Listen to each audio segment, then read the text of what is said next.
Halo, Assalamualaikum warahmatullahi wabarakatuh. Kita dari Hello Design Agency.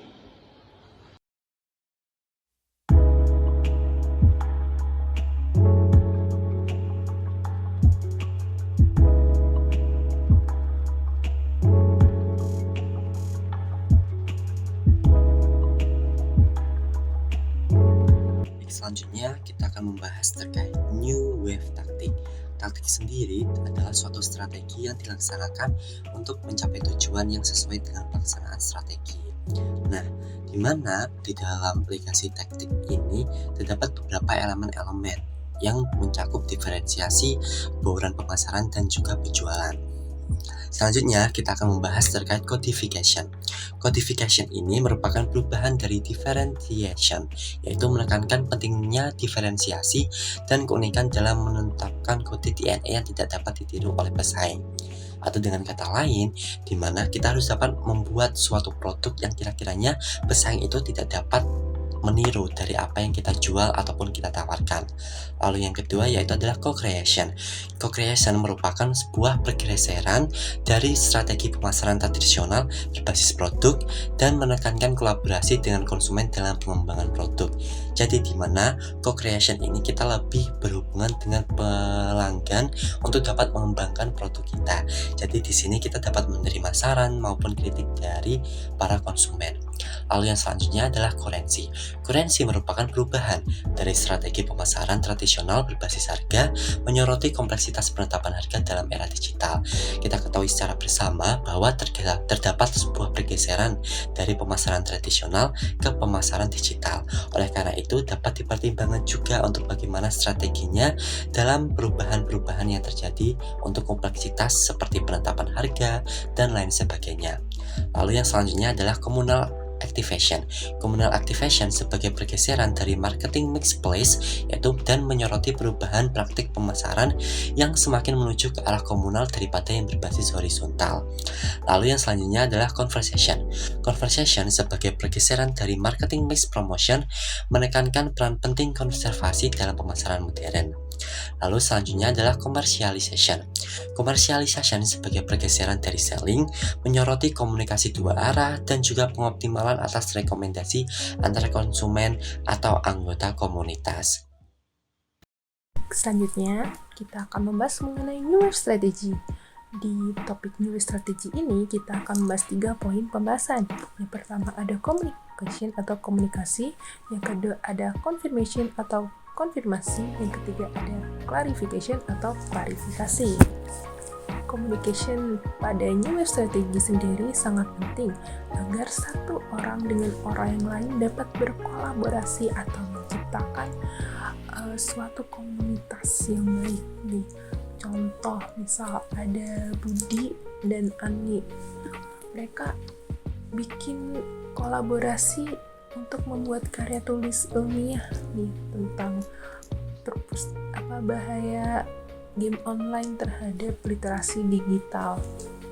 Nah, gunanya komunikasi di sini agar Ani dan Budi ini bisa saling berkolaborasi dan membuat suatu proyek bersama dan akhirnya mereka bisa menghasilkan suatu karya tulis yang baik. Kemudian ada confirmation. Di konsep confirmation pada New Strategy ini dapat menekankan relevansi dan tingkat aktivitas dalam jumlah jaringan komunitas sebagai kriteria utama. Jadi confirmation ini dapat mengatasi tantangan seseorang dalam berinteraksi dengan orang lain nih. Contohnya apabila mereka butuh suatu responden dengan target tertentu, confirmation ini dapat digunakan sehingga mereka tuh bisa tahu nih, oh aku butuh berapa orang ya buat memenuhi responden aku ini, atau oh aku butuh berapa orang ya buat bikin tim buat bikin tim buat itu tuh buat tulis ilmiah kayak gitu. Lalu selanjutnya ada clarification. Maksud dari clarification ini kayak kita tuh perlu ngejelasin nih, kita tuh bikin apa sih biar orang-orang tuh paham nih kita lagi bikin suatu produk apa. Misal kita bikin produk skincare yang khasiatnya tuh bikin kulit cerah dan juga punya efek samping mendinginkan, jadi sangat cocok dipakai di iklim tropis. Jadi sebagai bentuk kayak apa namanya, biar orang-orang itu kayak tahu, oh ini skincare yang bagus banget, rasanya dingin di muka, jadi kayak wah beli dong yang ini kayak gitu. Lalu next kita membahas mengenai New Wave Value. Di New Wave Value ini kita akan lagi-lagi membahas 3 poin pembahasan nih. Yang pertama ada karakter, yang kedua ada care, yang ketiga ada collaboration. Karakter pada New Wave Value ini maksudnya itu untuk membentuk suatu karakter dari perusahaan nih. Misal kayak bikin perusahaan makanan Indonesia dengan cita rasa yang medok, terus gimana ya, cita medok, terus itu ada dari berbagai macam daerah, lalu cocok di lidah masyarakat Indonesia manapun dari Sabang sampai Merauke. Orang-orang kan pasti kayak, oh itu tuh restoran yang itu gak sih yang punya masakan enak dari Sabang sampai Merauke. Jadi kalau mau makan rendang gak usah jauh-jauh ke Padang, atau kalau mau makan gudeg gak usah jauh-jauh ke Jogja, tinggal ke restoran itu aja kayak gitu. Kemudian yang ketiga ada point care. Point care ini maksudnya itu kayak perusahaan itu harus lebih paham nih konsumennya butuh apa. Contoh, oh konsumennya ini dia pengennya ini skincare dengan aroma terapi, atau konsumennya itu pengen skincare yang ada kandungan matchanya. Lalu konsumennya itu pengen skincare yang bisa glow in the dark, tuh main glowing banget kan. Mereka cuma pengen, tapi perusahaan tahu yang mereka butuhkan itu bukan itu. Mereka itu butuh sebuah skincare yang bisa bikin yang aman di kulit. Lalu mereka itu butuh skincare yang cocok untuk berbagai jenis kulit, dan juga skincare yang cocok dipakai di iklim tropis, jadi nggak bikin pengap, kayak yang seger gitu, kayak gitu. Itu maksud dari New Wave Value point care. Kemudian yang terakhir ada point collaboration. Maksud dari point collaboration ini apa sih? Nah, point collaboration ini maksudnya kita sebagai penjual tuh harus lebih dekat gitu ke konsumen kita. Kayak kita harus kayak misal nih, kayak tadi ada kita pakai contoh perusahaan skincare. Nah, saat kita menempatkan outlet skincare di situ tuh ada orang yang sekiranya mengerti soal skincare. Jadi kalau mau pas customer datang dan curhat, kak kulitku kok kayak jerawatan gini ya kak, aku pengen ngilangin kusam nih kak, aku pengen ngilangin flek-flek hitam. Nah, yang petugas yang kalian tempati di outlet itu bisa kayak, oh kakak pakai produk yang ini, oh kakak pakai produk yang ini, produknya itu kayak gini, bisa kayak gini, cocok banget buat kakak, kayak gitu maksudnya. Baik, yang pertama kita akan membahas terkait pengaruh perkembangan teknologi dan perubahan perilaku konsumen dalam era digital terhadap strategi komunikasi pemasaran perusahaan. Kita ketahui pada tahun 2024 teknologi semakin berkembang pesat. Dengan adanya kemunculan Internet of Things semakin mempermudah teknologi untuk berkembang pesat dan dapat mempermudah dari pekerjaan manusia. Dan saat ini juga sedang ramai berkembang yang namanya artificial intelligence ataupun kecerdasan buatan. Berdasarkan beberapa faktor yang mempengaruhi digital marketing, terutama terkait dengan AI, penggunaan AI yang paling dominan dalam digital marketing adalah melalui teknologi machine learning. Dalam konteks digital marketing, machine learning membantu para pemangku kepentingan untuk menganalisis iklan pemasaran, mengevaluasi efektivitas pekerjaan, dan mengidentifikasi peluang pasar. Salah satu alat yang menggunakan algoritma machine learning adalah analytics intelligence. Salah satu dan juga semakin banyaknya data yang dikumpulkan oleh analytics intelligence untuk membuat model, semakin akurat pula hasil yang diberikan. Dengan demikian, machine learning akan sangat menguntungkan dalam digital marketing terutama dalam beberapa hal, yaitu yang pertama adalah pelayanan yang lebih responsif. Pada saat ini, pelanggan membutuhkan pelayanan yang lebih responsif. Oleh karena itu, dengan kita memanfaatkan machine learning serta artificial intelligence, kita dapat memberikan pelayanan yang lebih responsif kepada pelanggan. Dengan salah satunya adalah live chat message ataupun live chat pesan. Ketika ada konsumen maupun pelanggan yang menghubungi kita, maka akan secara otomatis dan juga lebih cepat untuk dapat terjawab. Lalu yang kedua adalah personalisasi yang lebih baik. Dengan menggunakan machine learning dapat membantu menganalisis preferensi pelanggan berdasarkan riwayat atau pengalaman sebelumnya dalam menggunakan layanan. Jadi ketika kita sedang berupaya gitu ya untuk memberikan pelayanan yang terbaik dan juga pemasaran yang terbaik, maka dengan penggunaan machine learning ini kita dapat menawarkan produk-produk serupa yang kira-kiranya dibutuhkan oleh pelanggan. Lalu yang ketiga yaitu penyampaian konten yang lebih tepat. Dengan penggunaan artificial neural network yang merupakan tingkatan pertama dalam pengembangan AI, merupakan sebuah bentuk pembelajaran mesin di mana neuron-neuron terkoordinasi digunakan untuk memproses informasi dan juga merespon terhadap input eksternal dan juga mengirimkan informasi antar unit. Oleh karena itu, untuk machine learningnya dapat dimanfaatkan dengan cara yang lebih baik untuk dapat menentukan dari konten yang lebih tepat kepada para pelanggan. Nah, selain itu, kita juga dapat menggunakan pemanfaatan dari deep learning. Penggunaan deep learning dalam digital marketing membantu perusahaan untuk memahami pelanggan dengan lebih baik, meningkatkan personalisasi dan juga mengoptimalkan iklan dan meningkatkan pengalaman keseluruhan. Contoh penerapan deep learning dalam digital marketing yaitu yang pertama adalah pengenalan gambar. Pengenalan gambar membantu penjual dalam memahami gambar dan juga video yang diposting oleh pengguna di platform media sosial yang kemudian dapat memberikan wawasan tentang perilaku konsumen. Lalu yang kedua yaitu adalah analisis sentimen.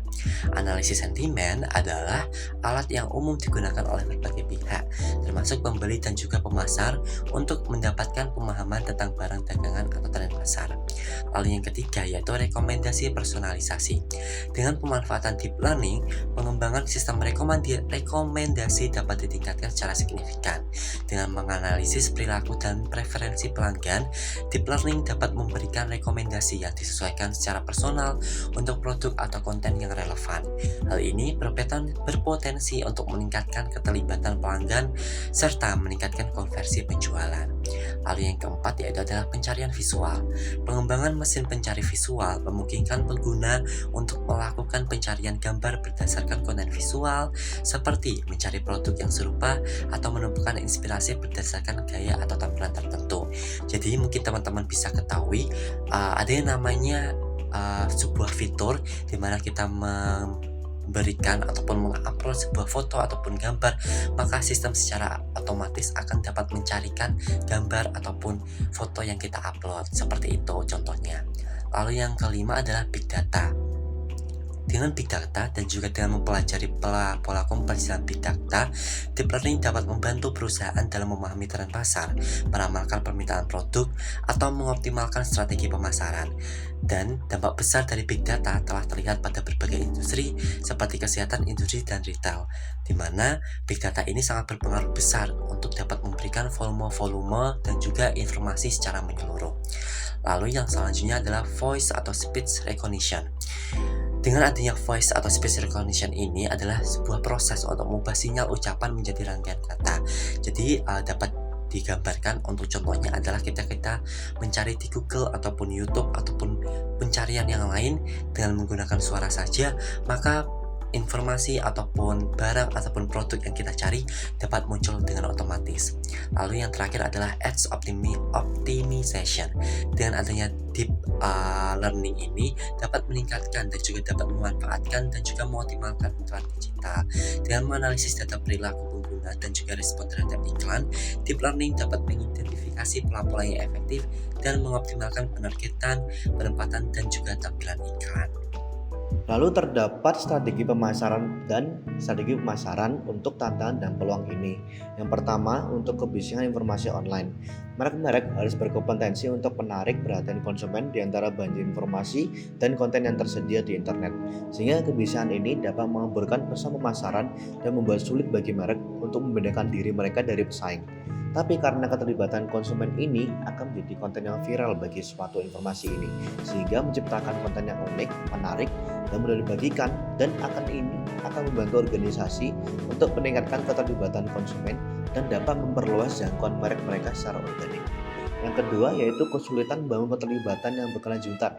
Meskipun interaksi awal dan konsumen dapat terjadi, mempertahankan minat dan keterlibatan konsumen secara terus-menerus dapat menjadi rumit, sehingga organisasi perlu terus berinovasi dan menyesuaikan strategi pemasaran. Tapi karena hal ini akan menjadi kekuatan dan pengaruh sosial, sehingga kemitraan ini akan membantu organisasi dan atau suatu misi tertentu untuk membantu organisasi memperluas jangkauan mereka dan meningkatkan kredibilitas merek mereka di mata konsumen. Yang terakhir terdapat resiko reputasi, yang dimana dalam lingkungan digital yang terbuka, resiko reputasi ini akan muncul dengan cepat dan dapat memiliki dampak yang merugikan bagi citra merek. Sebuah komentar negatif akan menjadi respon buruk dari konsumen, lalu respon positif akan menjadi respon positif bagi konsumen, dan lain sebagainya. Tapi hal ini akan menjadi pengalaman yang unik dan menarik, sehingga organisasi akan dapat membedakan diri mereka sendiri dari pesaing dan dapat menciptakan ikatan yang lebih kuat dengan konsumen dengan mengadopsi solusi yang tepat dan memanfaatkan peluang yang tersedia dari suatu pengalaman tersebut. Nah, pembahasan selanjutnya yaitu mengenai evaluasi kinerja dan pengukuran kesuksesan dari implementasi strategi pemasaran New Wave Marketing. Nah, dalam mengukur kinerja strategi pemasaran berbasis New Wave Marketing, penting untuk memperhatikan aspek-aspek yang dapat memberikan gambaran komprehensif tentang efektivitas kampanye digital. Nah, di sini ada 3 aspek yang digunakan untuk mengukur kinerja strategi pemasaran. Aspek yang pertama adalah tingkat keterlibatan konsumen. Nah, tingkat keterlibatan konsumen ini mengukur seberapa aktif interaksi antara pelanggan atau konsumen dengan konten pemasaran yang disajikan oleh sebuah merek atau brand tertentu melalui berbagai platform media sosial.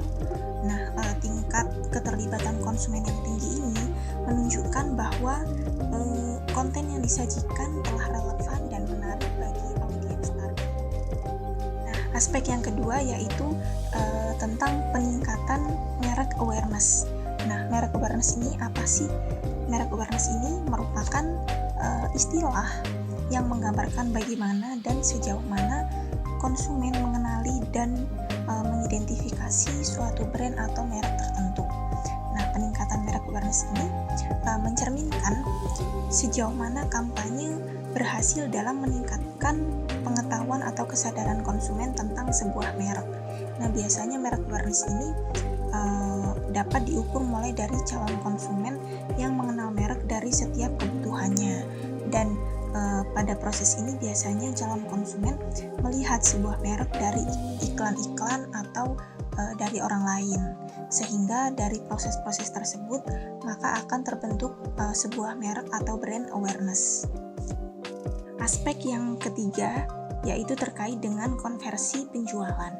Nah, konversi penjualan ini merupakan salah satu faktor kunci dalam mengevaluasi kinerja strategi pemasaran, yang dimana hal ini mencakup pembelian produk, langganan email, mengunduh aplikasi, atau tindakan lain yang diarahkan pada tujuan pemasaran. Nah, melalui pemantauan konversi penjualan ini, suatu organisasi dapat menilai seberapa sukses kampanye dalam mencapai tujuan pemasaran yang telah ditetapkan. Kemudian pembahasan selanjutnya yaitu mengenai studi kasus. Nah, kelompok kami mengambil studi kasus perusahaan Apple Inc. yang dimana perusahaan tersebut telah berhasil mengukur dampak dari strategi pemasaran dan mengadaptasi pendekatan berdasarkan hasil evaluasi. Nah, perusahaan Apple Inc. ini sebagai salah satu perusahaan teknologi terkemuka di dunia dan perusahaan tersebut telah mengukuhkan posisinya sebagai inovator utama dalam industri teknologi konsumen. Nah, Apple ini menjadi populer karena strategi pemasaran yang kreatif dan menonjol serta produk-produknya yang selalu dinanti-nantikan oleh para konsumennya. Mereka memantau keterlibatan konsumen di platform media sosial seperti jumlah like, share, dan komentar pada postingan mereka. Selain itu, mereka juga menganalisis data penjualan produk untuk melacak pertumbuhan penjualan, pangsa pasar, dan loyalitas pelanggan. Nah, perusahaan Apple ini sering merilis pembaruan produk atau layanan mereka serta strategi baru yang menanggapi tren terbaru dalam industri atau kebutuhan konsumen. Nah, strategi pemasaran Apple Inc. ini terus mendapatkan pengakuan global atas kreativitas, efektivitas, dan dampaknya. Sehingga dapat disimpulkan bahwa perusahaan tersebut menyoroti pentingnya pengukuran dampak dan adaptasi dalam menerapkan strategi pemasaran New Wave Marketing. Dengan terus memantau kinerja kampanye mereka, perusahaan Apple Inc. ini berhasil mempertahankan posisinya sebagai pemimpin dalam industri teknologi terkemuka.